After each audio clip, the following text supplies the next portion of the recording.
merci de l'invitation à présenter donc quelques résultats et quelques considérations sur l'étude de matériaux à haute température par diffusion et diffraction des rayons X. Donc, ce dont je vais vous parler, ça concerne l'étude d'un cas dans un cas qui est un matériau céramique, un matériau polycristallin. Mais je vais d'abord commencer un petit peu par introduire l'approche expérimentale, effectivement, et les outils qu'on utilise pour faire cela. Alors, donc, ce dont je vais vous parler, c'est très fortement appuyé, notamment sur des considérations de cristallographie. Et donc, il faudrait d'abord, je pense qu'il est utile de savoir ce que c'est qu'un cristal. Donc, un cristal, pour tout un chacun, c'est quelque chose comme ça. Et ça fait plusieurs milliers d'années que l'humanité s'interroge sur la nature de ces objets. Pourquoi ont-ils des faces, etc. Mais bon, c'est quelque chose de ce genre-là. En fait, en sciences de la matière, il s'est passé un événement important il y a déjà 3 décennies. Ce que c'est qu'un cristal a changé, c'est-à-dire la définition officielle d'un cristal. Et dorénavant, celle-ci, alors elle est on ne peut plus officielle puisque c'est la définition donnée par l'Union internationale de cristallographie. Et en 1991, un cristal est devenu ceci, c'est-à-dire un objet auquel on peut associer un cliché de diffraction présentant essentiellement des pics. Donc, du point de vue intellectuel, c'est particulièrement intéressant parce que ça veut dire qu'un cristal est défini non pas par ce que l'on voit dans l'espace qui nous entoure, mais plutôt par son espace réciproque. Et donc, je vais vous parler d'espace réciproque en m'appuyant sur cette considération d'ordre très général. Alors,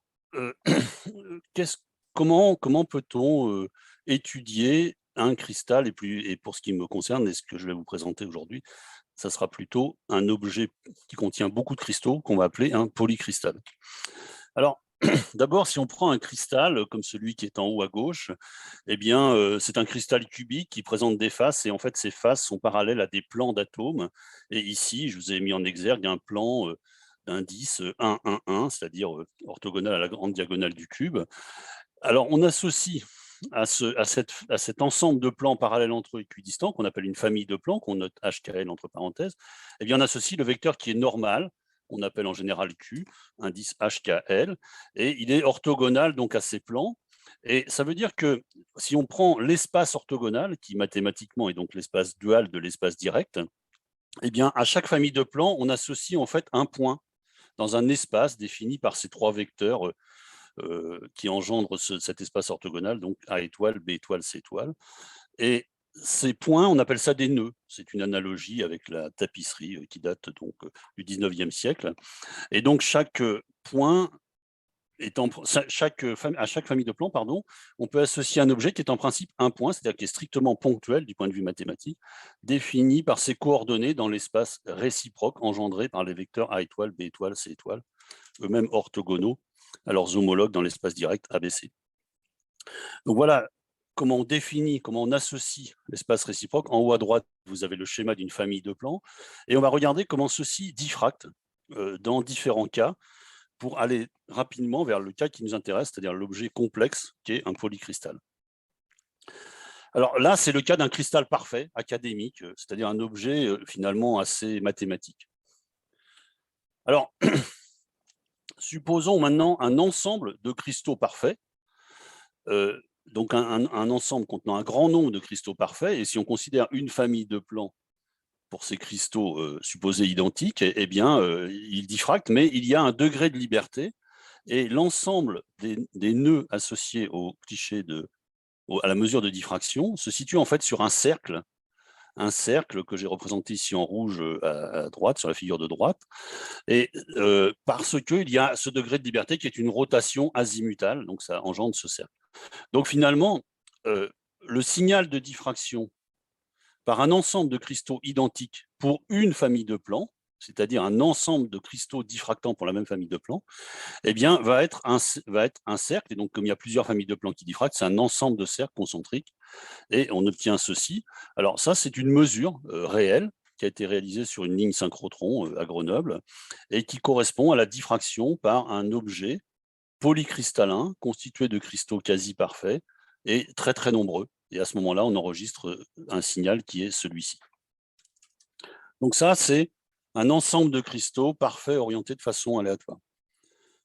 Alors, en fait, on peut avoir un ensemble de cristaux parfaits, mais par exemple, il peut y en avoir pas beaucoup, ou alors ils peuvent avoir des orientations, justement pas aléatoires, mais quelconques. On a la même chose, en fait, des portions de cercle, là, c'est une mesure où on enregistre les portions de cercle, mais ces portions de cercle, en fait, c'est un ensemble de points parce qu'il n'y a pas assez de cristaux pour que ça diffracte, voilà. Et si on prend une zone donnée, la zone que j'ai surlignée avec le carré, blanc, eh bien, on voit qu'il y a beaucoup d'intensité à cet endroit-là. En fait, ça correspond à la diffraction par un ou quelques cristaux qui ont le bonheur de se trouver orientés de telle sorte qu'ils diffractent les rayons X en question. Et on va pouvoir mesurer à partir de ce genre de choses, je vais vous expliquer un peu plus loin comment, eh bien, le signal complet de diffraction dans toutes les directions de l'espace par ces quelques cristaux. Et si on fait ça ici, c'est ce qui a été fait dans la mesure que je vous affiche, à titre d'illustration, eh bien, on voit ici qu'en fait, on a l'ensemble de la distribution d'intensité pour 3 cristaux qui diffractent à cet endroit-là.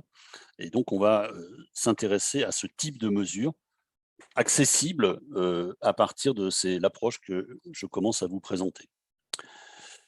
Donc, retenez cette idée que, a priori, si on imagine un ensemble de cristaux d'orientation aléatoire et que cet ensemble est grand, on devrait avoir des cercles. Souvent, en fait, on a des portions de cercles ou des cercles qu'on dit ponctués, c'est-à-dire qui présentent des taches en quelque endroit. C'est simplement un effet géométrique. Mais on va pouvoir extraire l'information dans tous les cas à partir de ce type de mesure. Alors maintenant, en fait, les cristaux parfaits, ça n'existe pas, c'est un objet mathématique. Les cristaux, en fait, dans la réalité, ils présentent des écarts à la perfection. Donc, ce qu'on appelle la structure, c'est la structure moyenne, mais qui dit structure moyenne, il y a des écarts à cette moyenne. Et c'est le domaine de tout ce qu'on appelle les cristaux imparfaits ou les défauts. J'attire votre attention sur le fait que le mot défaut ne veut pas dire que c'est pas bien, c'est le contraire. C'est en fait, ça veut dire que c'est un écart à la structure parfaite, mais qui n'existe pas dans la réalité physique. Donc, faites attention à cette potentielle confusion de vocabulaire. Et donc, finalement, si on considère un cristal imparfait, eh bien, au lieu d'avoir un point, on a un objet que j'ai représenté ici comme une sorte de ballon de rugby, donc un ellipsoïde qui a une certaine dimension, une certaine extension dans les 3 directions de l'espace. L'objet cristal étant un objet a priori tridimensionnel, ou dans la très grande majorité des cas tridimensionnel, le nœud est donc tridimensionnel et il a une certaine extension dans les différentes directions de l'espace.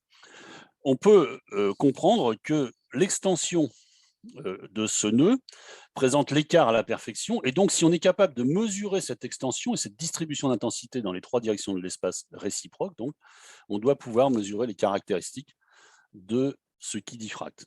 Ceci peut être transposé au cas d'un ensemble de cristaux imparfaits, c'est à peu près la même chose. Si on irradie cet ensemble, eh bien, on va obtenir des cartes comme ça, et on va pouvoir donc mesurer des tranches de l'espace réciproque, c'est-à-dire des objets bidimensionnels qui sont donc des tranches de cet espace tridimensionnel. Alors ici, dans le premier graphique en vert, j'ai représenté la mesure en direct, c'est-à-dire c'est le repère de la mesure. On peut transformer ceci dans le repère de l'espace réciproque, donc avec des coordonnées qui dépendent des composantes Qx, Qy, Qz, définies préalablement, de cet espace réciproque. Là, c'est toujours une tranche bidimensionnelle. Alors, maintenant qu'on a compris ça, si on prend un nœud qui a une certaine forme, comme celui que j'ai représenté là, donc il a une certaine position, là, si vous regardez bien, vous apercevez que c'est le nœud 0, 0, 4 que j'ai représenté, mais peu importe. Et on va mesurer la distribution d'intensité dans ce nœud. Comment on va faire ça? On va tourner l'objet de sorte que le nœud va couper la sphère d'Ewald, et l'intersection nous donne un signal qui est représenté ici de façon bidimensionnelle, mais qui est tridimensionnelle, en fait, et en mesurant les distributions d'intensité sur le détecteur, qui est ici une distribution monodimensionnelle, mais qui est de fait concrètement bidimensionnelle, eh bien, on doit pouvoir tracer l'ensemble de cette distribution d'intensité en 3 dimensions. Donc voilà l'approche que je vais vous proposer de mettre en œuvre. Alors pour ça, il faut des instruments. La réalité, c'est que ces instruments donc existent en laboratoire, mais sont très essentiellement développés autour de lignes synchrotrons pour plusieurs raisons. L'une des raisons, c'est l'intensité du faisceau, qui est sans commune mesure avec ce qu'on peut avoir en laboratoire, mais ce n'est pas la seule. Il y a aussi le parallélisme, le monochromatisme, etc. Les caractéristiques de ces faisceaux sont bien adaptés à ce que je vais essayer de vous présenter. Par ailleurs, comme je vais vous présenter des mesures faites in situ en température, il y a évidemment une question de rapidité de mesure. Il faut que la mesure se fasse en un temps raisonnable. Et donc, c'est ce pourquoi on utilise essentiellement les lignes synchrotron pour faire ça. Donc, les travaux que je vais vous présenter ont été réalisés sur l'une des lignes de l'ESRF à Grenoble, qui est une ligne qui est gérée par un consortium français, donc CNRS et CEA, et donc qui a une ligne spécialisée en diffraction des rayons X. Et j'ai animé un projet il y a quelques années qui a conduit notamment à rénover le diffractomètre que je vous présente ici. Et alors, grosso modo, pour aller vite, l'idée c'est qu'on va pouvoir tourner l'échantillon lorsqu'il est posé sur le dispositif porte-échantillon dans tous les axes de l'espace direct, et donc mesurer, comme on l'entend dans toutes les directions, le signal de diffraction. Alors, concrètement, on va donc pour faire de la cartographie de l'espace réciproque avec un appareil de ce type-là, on va faire un ensemble de mesures de cartes bidimensionnelles comme celle que je vous ai montrée, en utilisant, c'est l'évolution depuis la décennie qui s'est terminée, là, donc depuis environ une petite dizaine d'années, mais surtout depuis 5 à 6 ans, 7 ans, on utilise essentiellement sur ces équipements-là des détecteurs bidimensionnels, c'est-à-dire que la mesure est directement l'objet qui est présenté à l'écran. Donc, tu as une mesure qui se fait par exemple en 1 seconde ou 10 secondes, eh bien, ça donne ce signal-là directement. C'est-à-dire qu'on a directement une tranche de l'espace réciproque de cette façon-là, grâce à l'utilisation de ces détecteurs qui se sont maintenant répandus de façon très importante autour des lignes synchrotron.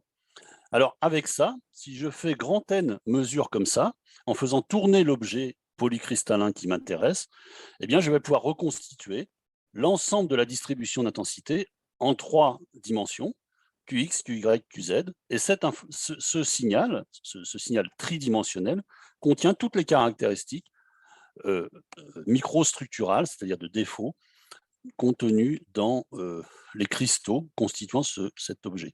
Alors, retenez bien qu'évidemment, il s'agit de la diffraction par un ensemble très élevé de cristaux qui simultanément diffractent et contribuent à ce signal tridimensionnel. Ce type de carte que je vous présente, là, ça fait que quelques années qu'on sait tracer ça de façon assez raisonnable, avec un temps de mesure et d'interprétation qui est compatible avec une mesure réelle, c'est-à-dire qui est de quelques minutes ou quelques heures. Il y a 10 ans, ça prenait une journée pour faire ça. Maintenant, on peut le faire en un quart d'heure. Donc, les choses ont avancé de façon importante, mais c'est des résultats très récents. Alors, je l'ai dit aussi, c'était annoncé sur mon propos, c'est-à-dire que je vais vous parler de choses à haute température. Et là, il y a une autre gageure importante du point de vue instrumental, c'est-à-dire qu'il faut être capable de mesurer le signal que je vous ai présenté, mais à haute température. Donc ça, c'est ce que l'on fait sur cette ligne de diffraction où, dans le cadre de ce projet que j'ai évoqué, on a conçu un dispositif chauffant qui permet de chauffer jusqu'à environ 1700 degrés C, in situ, à pression atmosphérique, sous atmosphère de gaz, réactif ou pas, et de façon continue, donc pour mesurer le signal, soit en fonction de la température, soit en fonction du temps, soit en fonction de la pression partielle d'un gaz, soit une combinaison de différents aspects. Donc voilà le dispositif. Et je vais maintenant illustrer l'usage de ce dispositif pour l'étude, c'était ce qui était annoncé, l'étude donc de processus de transition de phase sous contrainte au sein d'un polycristal. Et je vais prendre pour ça exemple, illustration sur un échantillon qui est constitué d'un ensemble de cristaux de zircone pur. Donc la zircone, c'est l'un des composés les plus utilisés dans les matériaux céramiques, c'est de composition ZrO2, donc dioxyde de zircone. Et dans un très grand nombre d'applications, on met en œuvre ce composé. Alors, ce composé, il a une caractéristique, c'est que selon la température et la pression, à l'état solide, il présente différentes phases. Je vais rester dans le cas où on est à pression atmosphérique. Et à ce moment-là, il y a 3 phases connues solides. Et à haute température, il cristallise sous forme cubique, puis il se transforme en zircone quadratique, et enfin en zircone monoclinique à température ambiante, la transition quadratique monoclinique étant une transition de type martensitique. Alors, en fait, il y a une particularité, c'est que si on regarde la variation d'énergie en fonction du volume occupé par une molécule de ZrO2. On peut tracer ce genre de graphique qui est à gauche, et on voit que la courbe en bas correspondant au monoclinique, eh bien son minimum, c'est-à-dire son énergie minimum, donc l'état stable, correspond à un volume beaucoup plus grand que l'état stable de la zircone quadratique, représenté par un T ici.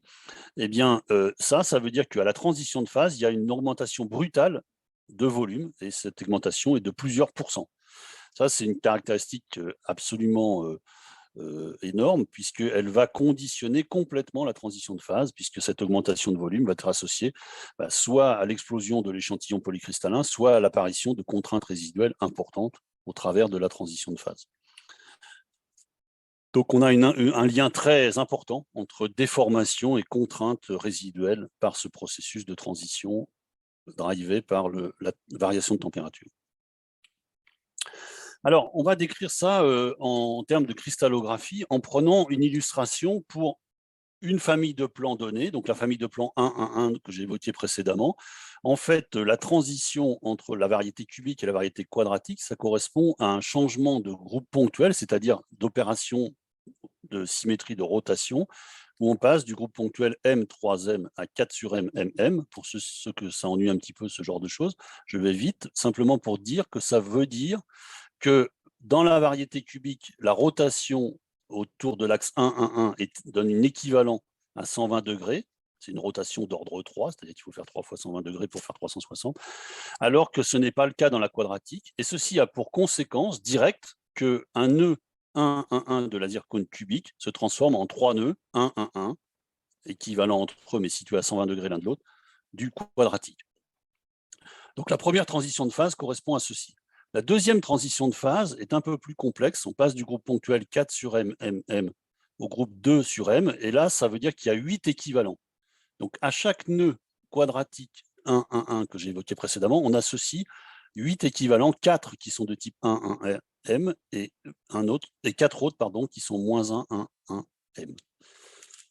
4 fois 3, ça fait 24. Ça veut dire que au travers des deux transitions de phase, on transforme un nœud en 24 nœuds, disposés comme ils sont reportés sur ces images calculées 3D avec des valeurs réelles, des dimensions de paramètres de maille, etc. Alors, maintenant, partant de ceci, on va prendre un échantillon polycristallin de zircone. Ce sont des échantillons de zircone massive qui est utilisé dans les fours verriers. Donc, c'est un réfractaire de très haute qualité utilisé pour les fours verriers à très très haute température, 1600 degrés, 1500 degrés. Et il est constitué de zones, comme c'est mentionné là, qui sont typiquement de quelques centaines de microns. Et chacune de ces zones est entourée d'une phase qui est représentée en noir sur ces images de microscopie à balayage. C'est en fait une phase de verre, c'est un verre silicaté. Et la conséquence, c'est qu'en fait, on peut considérer que les zones sont indépendantes mécaniquement les unes des autres, ou presque indépendantes. Par contre, à l'intérieur de ces zones de grande dimension, à une échelle beaucoup plus petite, nanométrique, on voit qu'il y a des macles très importants de la zircone monoclinique, et puis aussi des micro-fissures qu'on peut imager, si on le souhaite, en microscopie en transmission. Alors, je prends donc cet objet, et je vais envoyer dessus un faisceau de rayons X, en se débrouillant pour que la taille du faisceau de rayons X soit à peu près la taille de l'objet en question, et cet objet va devenir notre échantillon, c'est notre échantillon polycristallin. Et on va regarder comment évolue le signal de diffraction en 3 dimensions au travers des transitions de phase. Donc voilà le résultat ou les résultats que je voudrais vous présenter. Donc d'abord, qualitativement, si on regarde l'évolution des portions de diagramme de diffraction, on peut suivre l'évolution de la transition de phase quadratique monoclinique au chauffage ou au refroidissement. Voilà. Si je reporte ceci sur des courbes en fonction du taux, donc en ordonnée, le taux de zircone quadratique, en abscisse la température, eh bien, on voit qu'au chauffage, ça suit une loi qui est une sigmoïde, et on peut montrer, c'est ce qui est démontré dans la publication qui est citée ici, que en fait, c'est entièrement dû à un effet de taille des cristaux. Les cristaux vont se transformer selon leur taille à une température donnée. Au refroidissement, on observe une situation un petit peu différente, mais avant ça, je porte ici, puisque la variété monoclinique occupe un volume plus grand que la variété quadratique, alors il vient que sa transition de phase correspond à une variation globale de volume des cristaux présents. Et si on multiplie la variation de volume d'un cristal par le nombre de cristaux ou le volume de cristaux se transformant, alors on arrive à une courbe comme celle qui est mentionnée à gauche, qui est l'évolution du volume, c'est-à-dire l'expansion thermique volumique en nanomètres cubes par degré en fonction de la température en abscisse. Et on voit qu'au refroidissement, au chauffage, eh bien, il y a diminution de ce volume occupé par les cristaux, alors qu'il y a accroissement du volume au refroidissement. Évidemment, cet accroissement du volume va être associé à un certain nombre de phénomènes de type contrainte. Et si on regarde la courbe au refroidissement, on s'aperçoit qu'il y a une plage dans laquelle il y a une brutale variation de la quantité de phases quadratiques. Eh bien ça, c'est parce qu'il y a microfissuration, relaxation des contraintes et transition de phase induite par le gain énergétique associé à cette relaxation des contraintes. Donc on peut étudier ça de façon quantitative comme ça. Maintenant, je vais vous montrer la cartographie de l'espace réciproque en direct, la visualisation de ces effets-là. Alors d'abord, on se place donc à une température de 1150 degrés et on voit ici deux cartes. Alors c'est la même carte mais représentée de deux vues différentes. Donc on a un nœud, 1, qui est le nœud, qui est donc le nœud quadratique, et en fait, on voit qu'il est splitté en 3 parties. On voit bien les 3 points prévus par la théorie de la transition de phase qui correspondent, et on peut retrouver les positions de ces 3 points en définissant les paramètres de maille des cristaux concernés, c'est-à-dire que pour une valeur de température, on a des paramètres de maille, et donc on retrouve bien les 3 points correspondants. Donc ça, c'est une visualisation qui, à ma connaissance, a été très rarement faite. En fait, j'ai jamais vu cette visualisation en direct comme ça, cette température, dans la littérature.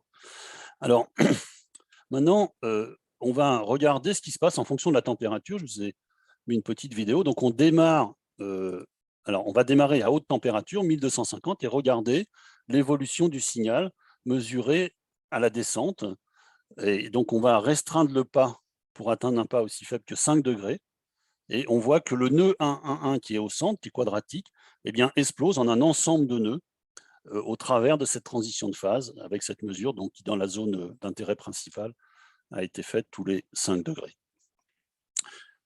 Alors, à partir de ce type d'enregistrement, on va pouvoir tracer évidemment chaque carte. Là, je vous ai présenté une par une pour que ce soit plus facile. Et vous voyez l'évolution du nœud qui a été au départ unique. La deuxième partie qui est en fond de la carte est due à une autre contribution, donc on n'en tient pas compte. Eh bien, va exploser en quelque sorte et se répartir en plusieurs nœuds. L'intérêt de cette expérience-là, c'est qu'on a coexistence des deux phases, parce que c'est des états métastables, et donc on peut suivre cette transition directement à partir de ces graphiques. Alors, bien sûr, une fois qu'on a fait ça, il y a beaucoup de travail puisqu'il faut retrouver les positions et on peut indexer, et nous avons retrouvé exactement les positions des différents nœuds monocliniques associés au nœud central quadratique. Les 3 nœuds quadratiques dont je vous ai parlé là apparaissent dans un seul signal global. Alors, on voit aussi que ces nœuds sont entourés d'un signal de diffusion diffuse qui se trouve être assez important. Et ceci, c'est la trace des déformations, c'est-à-dire ça traduit l'existence de variations continues des distances interréticulaires, enfin exactement de la distance interréticulaire. Là, c'est une observation, par exemple, à 960 degrés. Et nous travaillons actuellement à interpréter quantitativement ce signal en lien avec les déformations présentes. Voilà. Si on regarde à 25 degrés C, je vous ai remis cette carte tridimensionnelle, et on retrouve bien sur l'image de droite la modélisation avec le calcul des positions théoriques en fonction des paramètres de maille, et on voit bien le signal là où il doit être. Donc on arrive à mesurer et à indexer, c'est le terme qu'on utilise en cristallographie, donc les différents nœuds associés à ce phénomène, donc lié à la transition de phase. Donc là, on a toute l'information, absolument toute l'information est contenue dans ce type de carte. Voilà, je crois que je suis dans les temps. Je voudrais d'abord remercier les collègues. Alors, un travail comme ça, je vous ai mis quelques aspects. En fait, ça contient des considérations qui viennent de 3 projets successifs ANR, qui ont impliqué beaucoup de gens. Actuellement, nous travaillons dans un certain nombre des résultats que je vous ai montrés là viennent du projet HautMix, qui est un projet actuel, financé, un projet international franco-allemand, donc financé par l'ANR et la DFG. Et ceci implique des collègues de l'IRSER, du laboratoire où je suis, donc Daniel Fauvan qui est en thèse, Elsa Thune et Marc Huget qui sont deux collègues. Il y a une grosse implication de Olivier Castelnau du laboratoire PIM aux arts et métiers. Et puis, bien sûr, des collègues sur les lignes synchrotron. Donc, en particulier, pour ce que je vous ai présenté, la ligne synchrotron D2AM. On utilise aussi beaucoup la ligne micro-Laway, qui est la ligne BM32.